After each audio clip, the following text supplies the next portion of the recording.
돈이 보이는 뉴스로 이어가겠습니다. 엠비엔골드의 백인현 매니저입니다. 어서 오십시오. 안녕하세요. 네, 어제 우리 시장 특징부터 설명해 주십시오. 네, 어제 우리 국내 증시는 여전히 중국의 코로나 봉쇄 정책이 지속되면서 국내 증시를 압박하는 모습이었습니다. 따라서 25일까지 봉쇄하기로 한 광저우 바이윈 지역이 기간에 맞춰서 봉쇄 해제가 될지에 우리가 주목을 해야 될 것 같고요. 그 외에는 테슬라가 대규모 리콜과 그리고 중국 내 생산 차질 우려로 2차 전지 관련 종목들이 조정을 받았고요. 그 외에는 체코 관련해서 원전 수주 기대감이 다시 한번 부각되면서 원자력 관련 종목들이 다시 한번 부각되는 하루였습니다. 그 외에는 메리츠 금융지주가 메리츠 화재와 메리츠 증권을 100% 자회사로 인수한다는 소식에 관련 종목 모두 상한가를 기록했다는 점이 특이점이었습니다. 따라서 우리는 24일 날 새벽 4시에 발표되는 FOMC 의사록과 그리고 24일 추수감사절 연휴를 앞두고 공격적인 매수보다는 조금은 쉬어가는 그런 장이 되지 않을까 한번 예측을 해보고요. 그리고 코스피와 코스닥 양지수도 한번 살펴보도록 하겠습니다. 코스피 같은 경우는 전일 0.59% 조정을 받았고요. 코스닥은 외국인과 기관이 쌍끌이 매도에 나서면서 상대적으로 낙폭이 큰 0.88% 조정을 받았습니다. 외국인과 기관 순매도 종목도 한번 알아보도록 하겠습니다. 외국인 같은 경우는 순매수 상위 종목에 건자재 기업인 KCC 종목이 새롭게 부각되었고요. 그리고 LG에너지솔루션과 포스코케미칼도 최근 조정을 받았지만 다시 한번 매수하는 모습이고, 태양광 쪽에서는 하나솔루션, 그리고 원자력 쪽에서는 두산에너빌리티를 매수하는 모습이었습니다. 그리고 외국인 순매도 상위 종목에는 LG화학과 LNF, 그리고 SK하이닉스와 삼성전자, 삼성바이오로직스를 가장 많이 매도했습니다. 이 중에 특이한 점은 반도체 대표 종목인 SK하이닉스와 삼성전자를 가장 많이 매도했다는 점이 눈에 들어왔고요. 기간 순매수 상위 종목에는 LG화학과 메리츠화재, 그리고 삼성바이오로직스, 포스코홀딩스, 하나솔루션을 가장 많이 매수했고, 순매도 상위 종목에는 LG에너지솔루션과 LNF, 삼성SDI, 현대차, 코스모신소재를 가장 많이 팔았습니다. 특이할 점은 여전히 2차 전지 셀업체와 그리고 2차 전지 양극재 업체를 위주로 매도를 했다는 점이고, 그리고 완성차 업체인 현대차도 순매도를 강화했다는 점이 특이점이었습니다. 2차 전지는 꾸준히 팔고 있네요. 외국인과 네. 기관 모두 2차 전지 셀 그리고 소재까지 다 팔고 있어서 요즘 고점에서 계속 차익 실현 매물들이 나오고 있는 것 같습니다.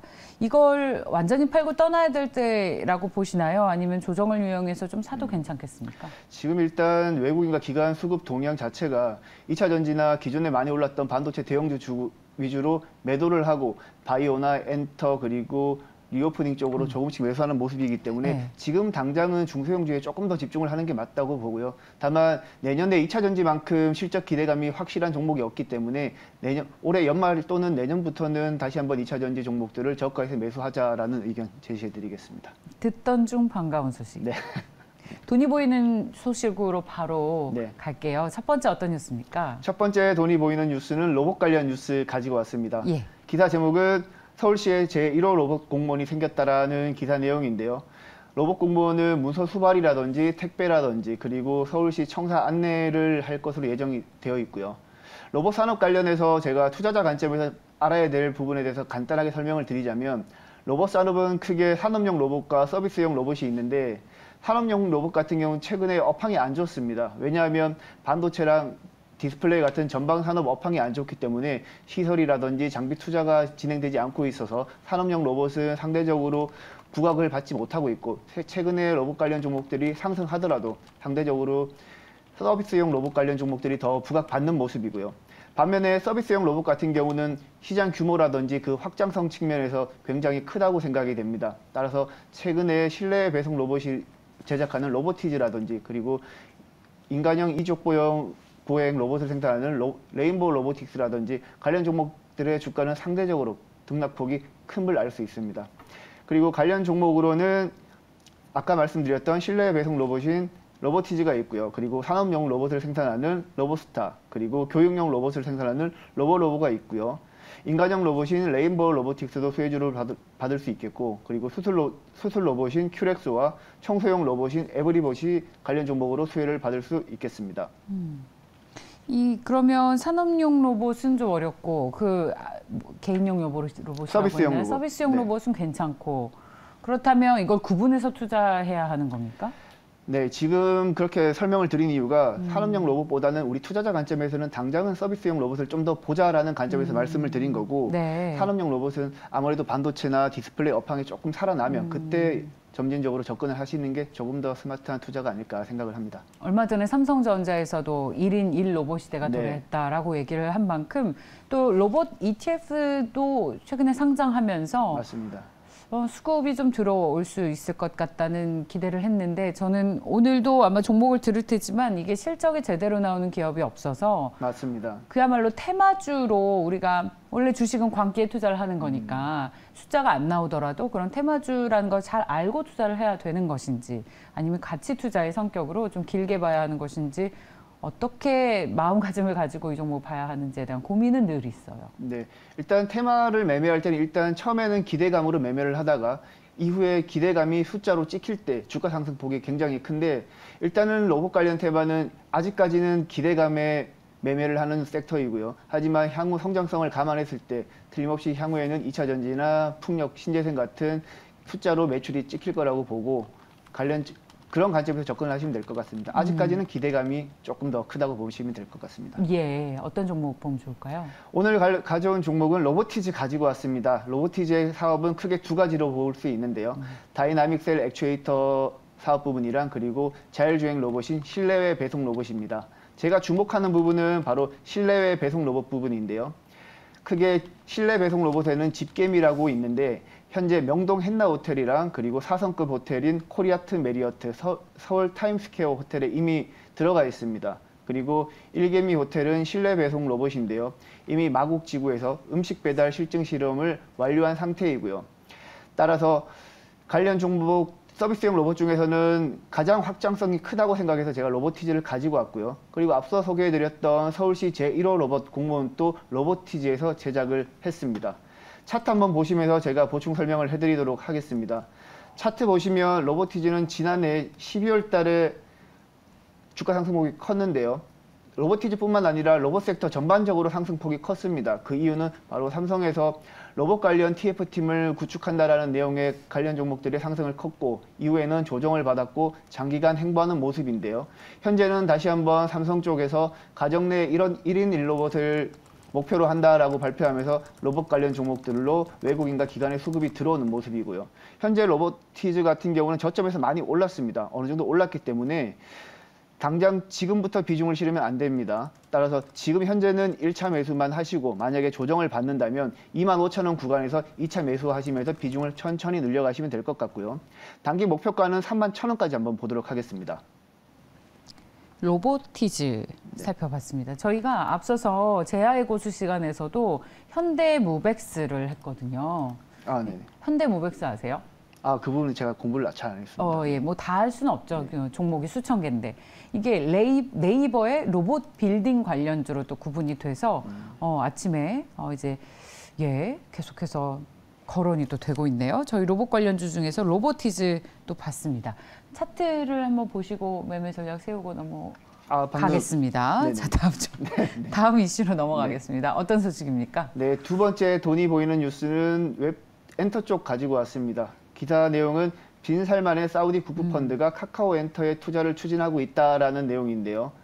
현재 카카오 엔터테인먼트의 기업 가치는 약 10조에서 12조 정도 된다고 해요. 그리고 상장 전까지 1조 원 가량의 투자 자금을 유치한다고 하는데 그 중에서 7천억에서 8천억 정도는 싱가폴 투자청과 그리고 사우디 국부펀드 PIF 펀드에서 자금을 조달할 계획이라고 합니다. 이 뉴스가 관련해서 나온 뉴스이고요.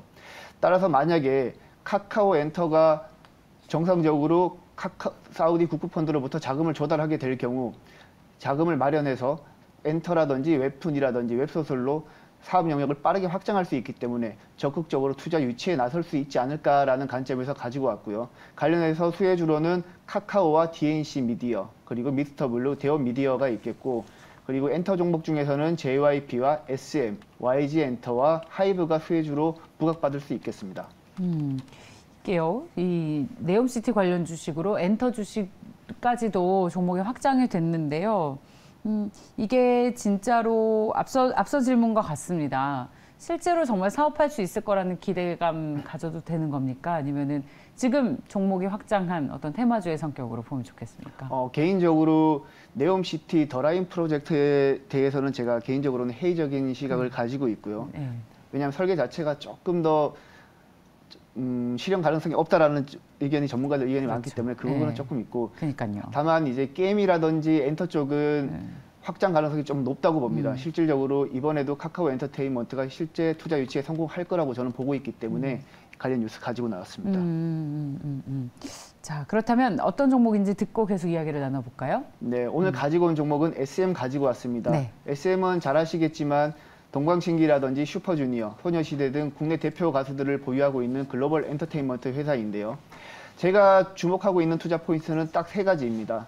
바로 이수만 전 대표가 소유하고 있는 라이크 기획과의 계약 기간이 올해 말로 종료가 된다는 점. 지금까지 라이크 기획은 SM의 영업이익의 20에서 30%를 로열티로 가져갔었는데요. 만약 이 부분이 해소된다면 내년부터는 약 200억 원 이상 규모의 로열티를 절감할 수 있다는 측면에서 투자 포인트가 될 수 있겠고요. 그리고 두 번째 투자 포인트는 코로나가 엔데믹에 접어들면서 본격적으로 광고 수요가 늘어나고 있고요. 그리고 콘서트 수도 늘어나고 있기 때문에 실적이 굉장히 좋았습니다. 실제 3분기 매출액이 2,381억 원 나왔고요. 전년 동기 대비 54% 증가했고, 그리고 영업이익은 298억 원 나왔고요. 전년 동기 대비 111% 증가했습니다. 이런 추세는 아마도 4분기 그리고 내년으로 갈수록 점점 확대될 것으로 저는 보고 있고요. 그리고 마지막으로 세 번째 투자 포인트는 아까 말씀을 드렸던 내용인데요. 네이버와 카카오의 SM 지분 인수 가능성이 여전히 존재한다라고 저는 보고 있습니다. 특히 카카오 엔터테인먼트가 이번에 사우디 국부펀드로부터 투자 자금을 유치에 성공을 한다면 그동안 SM 인수 자금 문제가 있었는데 그 부분이 해소될 수 있기 때문에 카카오 엔터테인먼트가 SM을 인수할 가능성이 높아졌다라는 관점에서 제가 SM을 가지고 나왔고요. 그리고 차트 한번 보시면서 제가 보충 설명을 해드리도록 하겠습니다. 결국 M&A 이슈네요. M&A 기대감. M&A 기대감이랑 리오프닝 기대감도 있는 거죠. 네. 네, 차트 보시면서 말씀을 드리겠습니다. 차트 보시면 지난 4월 달에 SM의 주가가 9만 원까지 고점을 찍었음을 볼 수 있습니다. 이 당시에 주가 상승 포인트는 행동주의 펀드인 얼라인 파트너스가 이제 주주총회에서 SM을 이겼습니다. 예를 들면 라이크 기획과의 계약을 만료하자라는 내용인데요. 그 부분에서 성공을 하면서 주가가 9만 원까지 상승을 했고요. 이후에는 조정을 보이다가 장기간 행보 국면에 접어든 모습이고, 실제 이제는 12월 말로 라이크 기획과의 계약 기간이 종료되면서 다시 한번 주가가 부각될 수 있다고 봅니다. 그리고 아까 말씀드렸던 M&A 기대감도 있기 때문에 현 구간부터 매수 가능하다고 보이고요. 다만 저점 대비 상승폭이 컸기 때문에 마찬가지로 제가 추천드리는 종목은 항상 조정 시 2차 매수하시면서 비중을 늘려가시길 바라고요. 단기 목표가는 82,000원까지 보도록 하겠습니다. SM까지 살펴봤습니다. 자, 오늘도 MBN골드의 백인연 매니저와 함께 돈이 보이는 뉴스 두 가지를 살펴봤습니다. 고맙습니다. 고맙습니다.